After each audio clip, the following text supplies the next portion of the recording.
नमस्कार दोस्तों, स्वागत है आपका हिंदी नॉलेज शो में। तो दोस्तों, आमने सामने की लड़ाई में भारत ने दी है चीन को बहुत बड़ी पटखनी। जी हाँ, और ना सिर्फ ये एक हार है चीन के लिए बल्कि ह्यूमिलिएशन है। इससे पता चलता है कि चीन पूरी दुनिया में कितना बदनाम हो चुका है और कितने ज़्यादा लोग उसे नापसंद करते हैं। और वहीं इसके उलट भारत के पक्ष में जमकर समर्थन आया है दुनिया भर के देशों से। सब कुछ बताने वाला हूं कि कैसी टक्कर हुई है और कहां पर भारत ने ये बड़ी जीत दर्ज की है। और इतना ही नहीं, सिर्फ भारत खुद ही नहीं जीता, इसके अलावा भारत ने अपने एक समर्थित देश अफगानिस्तान को भी जीत दिला दी है।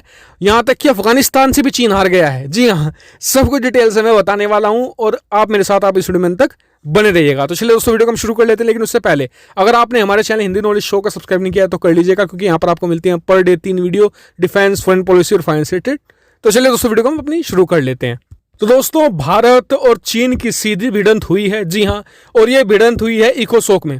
इकोसोक एक यूनाइटेड नेशन की बॉडी है जो महिलाओं के लिए काम करती है। इसमें 2 पद थे और 3 देश लड़ रहे थे। इसमें थे भारत, अफगानिस्तान और चीन। एक तरीके से अफगानिस्तान को स्पॉन्सर ही कर रहा था भारत, क्योंकि भारत नहीं चाहता था कि चीन की इसमें किसी भी हालत में एंट्री हो पाए। तो यानी कि भारत की एक तरीके से यहाँ पर रणनीति थी और ये काम भी कर गई है।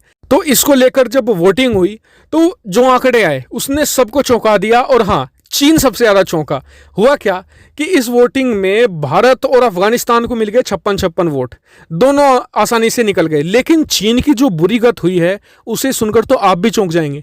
चीन आधे वोट भी नहीं जुटा पाया। जी हाँ, जो चीन दम भरता है कि उसके पास अकूत संपत्ति है, अकूत पैसा है, पूरी दुनिया का समर्थन उसके पास है, पूरी दुनिया को उसने दबा रखा है, लेकिन जब बात हुई उनके इस्तेमाल की तो चीन के कोई भी ना तो पैसा काम आया, ना ही उसकी पावर काम आई। और भारत अपनी रणनीति से ना सिर्फ अपनी सीट निकाल ले गया बल्कि अफगानिस्तान को भी भारत ने जीत दिला दी और चीन को ह्यूमिलेट कर दिया। क्योंकि चीन अगर भारत से हार जाए तो चलिए ठीक है, दोनों देशों की आपस में ऐसा ऊंच नीच होती रहती है, लेकिन अफगानिस्तान से हारना चीन के लिए एक बहुत बड़ी बेइज्जती है।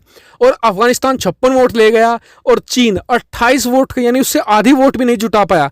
और आपको बता दूं कि जहां तक यूरोपियन देशों की बात है, इस मतलब कि जो इकोसोक है इसमें ज़्यादातर यूरोपियन देश हैं, क्योंकि ये महिला अधिकारियों के लिए बातचीत होती है इसमें।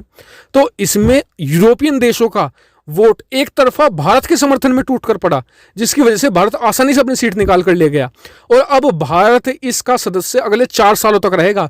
और इकोसोक का सदस्य बनना इसलिए भारत के जरूरी था क्योंकि भारत इसके जरिए जो अत्याचार होते हैं महिलाओं पर लेकर, उसको लेकर किसी भी देश को घेर सकता है। और इकोसोक को आप हल्के में मत आके, इससे भारत किसी भी देश को विश्व स्तर पर घसीट सकता है महिला अधिकारों को लेकर। और भारत ऐसा कर सकता है चाइना के साथ में, यानी कि चाइना के खिलाफ ये बहुत ही महत्वपूर्ण संस्था यूनाइटेड नेशन की बॉडी है, जिसके तहत भारत अगर इस पावर का सही इस्तेमाल करता है तो चीन के खिलाफ ये भारत का एक बहुत बड़ा हथियार साबित होने वाला है। तो इस पर आपका क्या पॉइंट है, कमेंट करके जरूर बताएगा। साथ ही भारतीय डिप्लोमेट्स के बारे में आपका क्या मानना है, कमेंट करके जरूर बताएगा। साथ ही चैनल को सब्सक्राइब करना मत भूलिएगा ऐसी बहुत सारी डिफेंस, फॉरेन पॉलिसी और फाइनेंस रिलेटेड वीडियो के लिए। Thank you for watching video.